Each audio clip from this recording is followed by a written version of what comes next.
আসসালামু আলাইকুম, কেমন আছেন সবাই? রজনীগন্ধা ফুলের স্টিক এখনও পুরোপুরি ফোটেনি, তাই একটু চিনি মেশানো পানির মধ্যে রেখে দিলাম। একটা তোড়া ছিল বাসায়, সেটা খুলে এইভাবে রাখলাম, আর কিছু গোলাপও রাখলাম আলাদা করে। আর এই তো এই গাছগুলোর জন্য একটু জানালাটা খুলে দিলাম, একটু আলো বাতাস আসলে গাছে গ্রোথ হয়। আর যেখানে দেখবেন বাতাস রোদ একটু আলো পড়ে, সেখানে গাছটা রাখলে গাছটা সুন্দর হয়। আর এই তো নাস্তা করে চলে গেছিলাম বাজারে, আমাদের বাসার নিচে বউ বাজারে, ওখান থেকে কিছু বাজার করে নিয়ে আসলাম।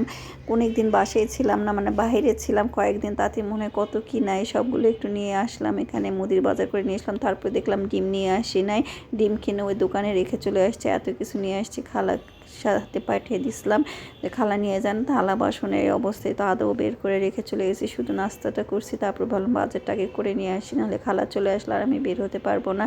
তারপরে এই তো এগুলো নিয়ে এসে আদা রসুন ছিলে নিলাম আর পেস্ট করে নিলাম, সব কিছু বেশি করে। আর যেহেতু বেশি করে করছি, একটু রেখে দিলে কোনো সমস্যা হবে না। আর কচু শাকটাও কেটে নিলাম, এখনও রসুনগুলো রয়ে গেছে, সবগুলো করতে পারিনি।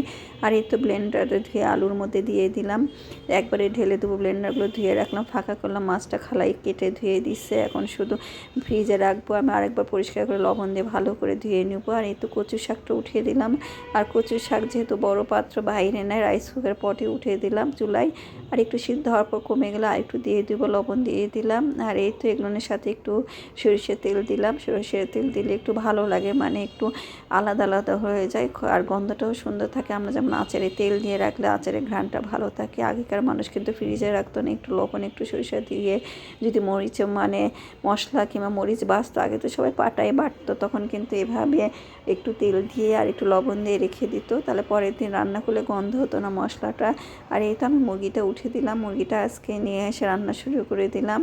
আলু দিয়ে রান্না করবো, এই জন্য আলুটাও দিয়ে দিলাম। যেহেতু দেশি আলু, আলুর মধ্যে আদা রসুনের পেস্টের পানিও রাখছিলাম, সেটা দিয়ে দিলাম। আর আদা রসুন বেশি হলে একটু জিরা ধনিয়ার গুঁড়াও করা আছে, ওর সাথে মিক্স করে রান্না করে ফেলবো। আর পেঁয়াজ পেস্ট করে নিলাম।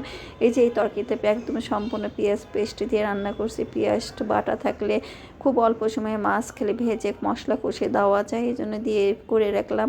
যেহেতু পেঁয়াজ আছে, ভাবলাম যে একবারে ব্লেন্ডার বের করলে মনে হয় অনেক কিছু করে ফেলে। আর এটা ওই যে ঝিঙ্গে দিয়ে আলু দিয়ে কই মাছ একটু মাখা হাত দিয়ে মেখে দিতাম, কড়াইটা একটু গরম ছিল দেখে আমি মাখাতে পারি নাই, তাহলে খুন্তি দিয়ে একটু নেড়ে চেড়ে করলাম। আর এই তো কচু শাকটা অর্ধেক রেখে দেবো, ঠান্ডা হয়ে গেছে, আর অর্ধেক ভর্তা করে ফেলবো। এখানে বেশি করে রসুন দিলাম 3-4টা, আর কাঁচামরিচ কুচি করে দিলাম, আর পেঁয়াজ দিলাম, দিয়ে ভালো করে তেলের মধ্যে ভেজে নিলাম।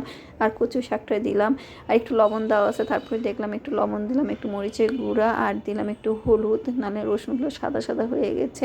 আর তারপরে দিলাম লেবু দিয়ে চিপে একটু ভালো করে নিয়েছিল, একদম হালুয়ার মতো যখন দলা পেকে যাবে তখন হয়ে যাবে। আর হয়েও গেছে। এই তো রান্নাগুলো আজকের মুরগির মাংস, কচু ভর্তা, ডাল আছে আগের, আর মাছের রান্না।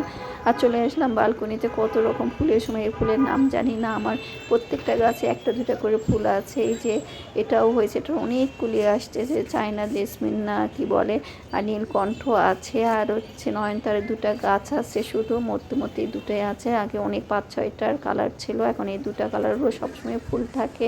আর এই তো বেলি ফুলের গাছটাও সুন্দর হয়েছে, অনেক কলি আসছে। আর সাথে তো এই গাছটা আছে, এটা বাগান বিলাস না বগন বিলাস যেটাই বলেন, কাগজ ফুল। আর হাসনা হেনা কেমন লাগলো?